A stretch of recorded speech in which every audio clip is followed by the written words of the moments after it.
talk about frustrated. I didn't try to upload this video twice.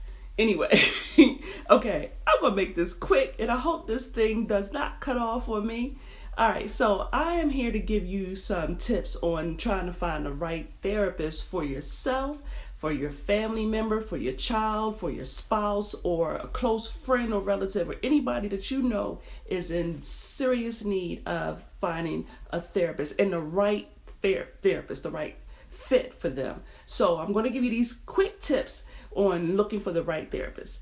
So when you start looking for the perfect therapist, you want to first look at the location.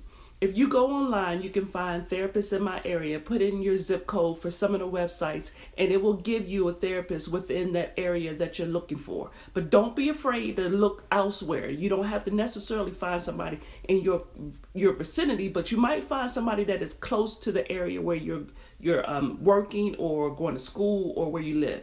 So that's number one. The next thing is you look for somebody that specializes in the area that you need therapy for. So if you're looking for a therapist and you're dealing with depression, then you would search for therapists in my area that deals with depression.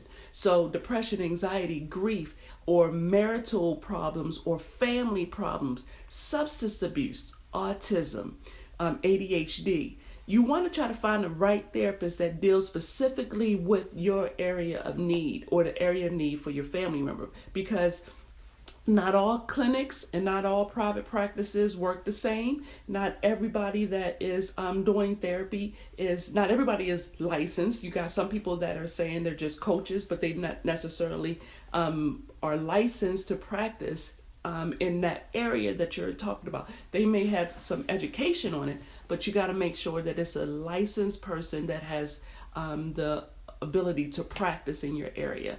And the reason is because a licensed person is held accountable by the state that governs their license or issues their license. So be mindful of that. And don't be afraid to ask about people's credentials and their background to whatever it is that they are specializing in.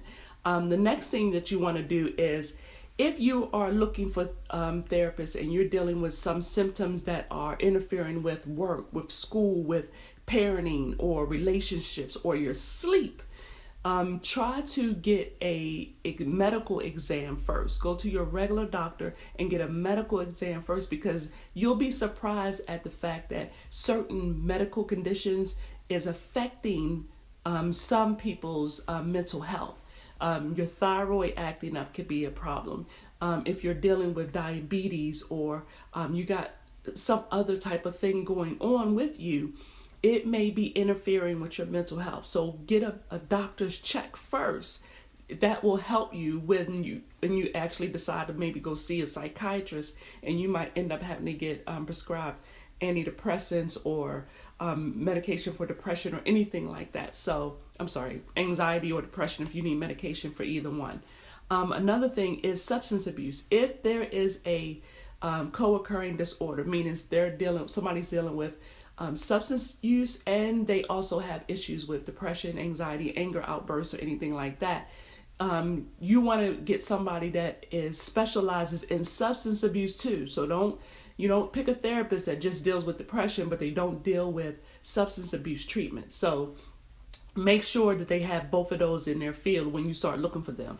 Another thing you want to do is be mindful of the type of people that are providing therapy. Psychiatrists, they have a medical degree and they have a mental health degree. So for them, psychiatrists don't always do talk therapy. They just mainly, do issue prescriptions and stuff like that, and they manage that type of thing. So that's what a psychiatrist, but most psychiatrists will recommend that you see a therapist. So be mindful of that. Going to a psychiatrist, it will be good if you are trying to manage your medications or if you're thinking that you need medication, but you still need to see a therapist. Psychologists every psychologist does not do talk therapy.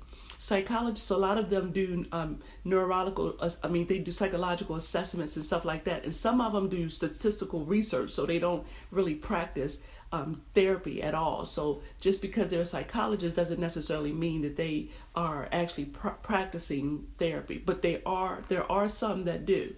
There's a lot that does. Social workers, you'll look for in their credentials, they'll have an L in front of their name. Same thing for counselors. They'll have a LCSW or LPC. These are licensed professional counselors or licensed clinical social workers. So you definitely want to, if you're getting a therapist, you definitely want to make sure that they are licensed so they can be held accountable for what they're doing.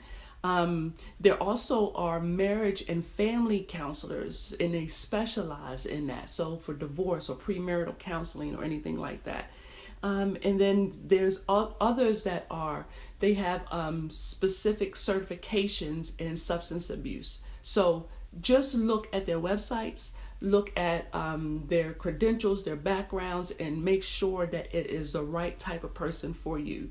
And then those who are suffering from suicide or any type of suicide ideations, you want to always make sure that you provide your family with that 1-800 hotline number in case they feel like they need to talk and you're not the one that they want to talk to. Make sure that number is in your household. So if they feel like they can't talk to somebody or nobody listens to them or something like that, they have that hotline number, which is 1-800-273-TALK. 1-800-273-TALK, and the last 4 is 8255. There's also one for teenagers that feel like they're not safe and they are in danger or something like that. So they have their own specific number, and that's 1-800-799-SAFE.